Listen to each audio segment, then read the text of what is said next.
여러분, 환영합니다. 우리가 매일 맞이하는 밤, 혹시 어떻게 생각하시나요? 지금이야 네온사인이 반짝이는 화려한 시간이지만 아주 오래전 과거의 밤은 두려움으로 가득 찬 텅 빈 공간이었습니다. 오늘은 이 캄캄했던 어둠이 어떻게 매혹과 일탈이 공존하는 화려한 무대로 180도 변모하게 되었는지 그 은밀하고도 놀라운 밤의 역사 속으로 푹 빠져 들어가 보겠습니다. 혹시 옛날 사람들은 밤에 잠을 두 번에 나눠서 잤다는 사실 아셨나요? 네, 진짜로요. 인공조명이 아예 없던 시절에는 수면 패턴이 지금이랑 완전히 달랐어요. 해가 져서 잠자리에 들면 한 4시간 정도 푹 자고요. 한밤중에 갑자기 일어납니다. 그러고는 촛불 하나 켜놓고 책을 읽거나 내일 할 일 계획을 짜거나 연인과 사랑을 속삭이기도 했죠. 그러다가 다시 스르륵 두 번째 잠에 빠져드는 거예요. 캄캄한 밤의 틈새에 오직 자신들만 깨어있는 아주 사적이고 비밀스러운 시간이 존재했던 겁니다. 자, 그럼 오늘 우리가 파헤쳐볼 이야기들을 짧게 짚고 넘어가 볼까요? 밤의 순찰자부터 어둠 속의 범죄악, 화려한 궁정 무도회, 그리고 조명이 바꾼 밤의 문화까지 쫙 한번 훑어보면서 인류가 이 어둠에 어떻게 적응해 왔는지 알아보겠습니다. 제1장 밤의 순찰자입니다. 가로등도 없던 그 캄캄한 시절에 등불 하나 딱 들고 도시의 어둠을 지키던 파수꾼들 이야기로 시작해보죠. 고대 로마 시절에는 그냥 동네 소식이나 전하던 마을 전령이 있었는데요. 시간이 지나면서 이 사람들이 도시 치안을 유지하는 아주 필수적인 존재로 진화하게 됩니다. 18세기 보스턴쯤 오면 어땠는지 아세요? 이 사람들이 밤거리를 샅샅이 돌아다니면서 길 잃은 아이들 인상착의를 큰 소리로 방송에 찾아주기까지 했어요.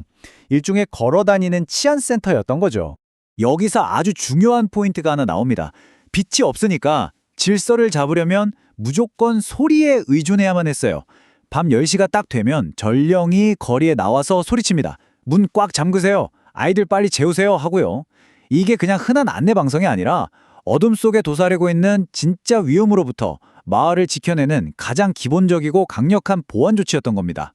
런던탑 같은 거대한 요새를 한번 상상해보세요. 거긴 훨씬 더 철저한 경비가 필요했겠죠. 1485년부터 지금까지 런던탑을 든든하게 지키고 있는 엘리트 야간 경비대 비피터가 바로 그 역할을 했고요. 또 템스강의 그 칠흑같이 어둡고 위험천만한 물길을 안내하기 위해서 탑 꼭대기에 불을 밝혔던 랜턴 타워가 밤의 경계선을 지켜주는 확실한 증거로 남아 있습니다. 이어서 제2장 어둠의 범죄학입니다. 살인마 잭부터 지하 도박장까지 야간 순찰자들의 시선을 피해 어둠을 완벽한 은신처로 삼았던 자들에 대해 알아볼까요? 밤의 어둠은요, 당시 사회가 꽉 막아놓은 규범을 깨부수는 사람들에게 기가 막힌 보호막이 되어줬습니다. 특히 이런 굴레에 전혀 얽매이지 않았던 엄청난 여성들이 있었어요. 무법자 갱단인 와일드 펀치의 에타플레이스나 아예 도박 제국을 쥐락펴락했던 마리아 바르셀로 같은 인물들 말이죠. 캄캄한 어둠 속에서는 여성이면 안 된다는 식의 한계마저 완전히 흐릿해졌던 겁니다. 하지만 어둠이라는 게 늘 통쾌한 자유만을 뜻하진 않았습니다. 진짜 등골 서늘한 공포를 낳기도 했거든요. 대영 제국의 심장부였던 빅토리아 시대 런던을 떠올려 보세요. 그 화려함 이면에는 불빛 하나 없는 비위생적이고 캄캄한 빈민가들이 쫙 깔려 있었는데 거긴 역사상 가장 끔찍한 연쇄살인마 잭 더 리퍼의 완벽한 사냥터가 돼버렸습니다.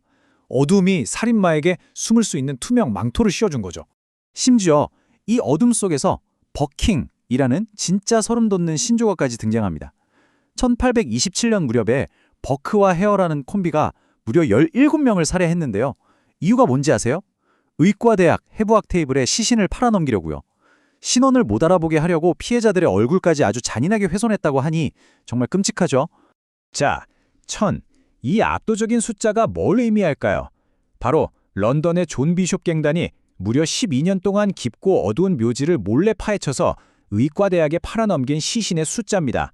1000, 구라니 상상이 되시나요?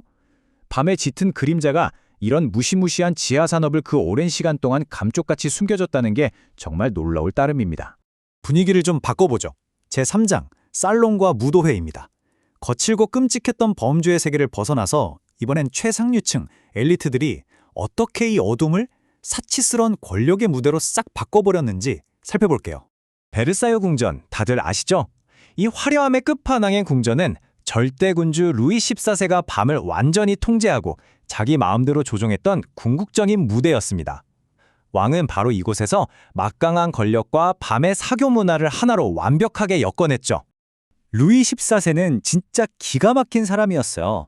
아침에 눈을 딱 뜨는 순간부터 밤에 잠자리에 드는 그 정확한 순간까지 하루의 모든 행동을 엄청나게 엄격한 공식 의전으로 만들어버립니다. 귀족들은 어땠을까요? 밤낮 가릴 것 없이 왕한테 눈도장 한번 찍어보겠다고 이 치열한 의식 속에서 그야말로 처절하게 경쟁을 해야만 했습니다.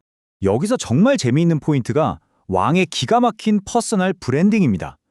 1653년에 열린 밤의 발레 무대에서 루이 14세가 직접 태양 역할을 맡아서 춤을 춰요. 두렵고 통제 안 되는 어둠을 싹 몰아내는 문자 그대로 신성한 빛, 스스로를 태양왕으로 사람들 머릿속에 콱 각인시켜버린 겁니다. 빛으로 밤까지 지배한다는 완벽한 권력의 상징이었죠. 근데요, 권력이 아무리 빛으로 밤을 다 통제하려고 해도 어둠을 향한 인간의 은밀한 욕망은 쉽게 안 사라지더라고요. 최상류층 사교계 안에서도 마찬가지였어요. 당시 복수홀 유원지 같은 곳에 가면 일부러 조명을 아예 안 켜놓은 어둠의 산책로라는 어둑어둑한 숲길이 있었거든요. 사람들은 남들 시선을 피해 금지된 로맨스를 즐기려고 이 비밀스러운 어둠 속으로 아주 기꺼이 숨어들었습니다. 자, 이제 대망의 제4장입니다. 조명이 바꾼 밤의 문화. 드디어 기술의 발전이 찾아오고 스위치 하나로 밤의 어둠을 몰아낼 수 있게 되면서 우리의 밤은 근본적으로 뒤집어지게 됩니다. 조명이 생기면서 가장 크게 바뀐 게 뭔지 아세요? 아까 처음에 말씀드렸던 중간에 깨어나는 그 인간의 두 번 나누어 자는 수면 패턴 기억하시죠? 그게 완전히 지워져 버렸습니다. 밤은 더 이상 중간에 혼자 깨어나 고독하게 사색하는 시간이 아니라 밖으로 나가서 사람들을 만나고 늦게까지 사회생활을 마음껏 즐기는 아주 활기찬 시간으로 180도 변모하게 된 거죠. 1700년대 유럽의 가로등을 시작으로 천천히 그러나 아주 확실하게 가스등과 전기가 거리를 환하게 비추기 시작했습니다. 늘 범죄와 공포의 냄새가 짙게 배어있던 밤거리가 점차 안전하고 늦게 돌아다녀도 사회적으로 용인되는 온전하게 깨어있는 우리의 시간으로 완전히 넘어오게 된 겁니다. 자, 그럼 마지막으로 이런 생각 한번 해보면서 마무리할까 합니다.